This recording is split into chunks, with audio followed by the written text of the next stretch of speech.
辰野さんを支えていただき、みんなでチーム地区委員会、チーム共産党で頑張ったと思います。そして私が感じるのは、皆さん一人一人が本当に自分の得手や条件を生かして、そしてなかなか活動に参加できなかった党員の皆さんも、自分の家族や知人に一票一票読んで、本当に全党員、全支部の皆さんが心を一つにして戦った選挙だったと思います。そしてその先頭に立っていただいて、この12日間、そして1年以上にわたって候補として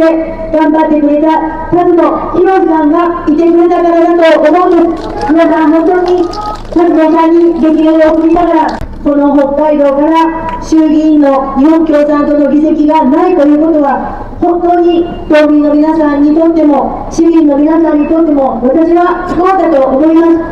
議席が増えれば、共産党の議員が増えれば、必ず政治が変わるということは、皆さんも実感すると思います。それが裏金問題だったし、選挙期間中にも2000万円のお金をばらまいていたということを暴いた大きな味方になっている新聞赤旗を持つ政党です。そして草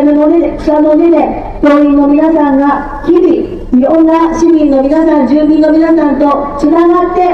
心を寄せて一緒に暮らしを良くしよう、もっともっと社会を良くしようと言って訴えている日々の活動が生きているんだと思います。皆さんここに確信を持って必ず今度こそ共産党の北海道の議席奪還のために、辰野宏さんを国会に送るために頑張ろうではありませんか。そして皆さん、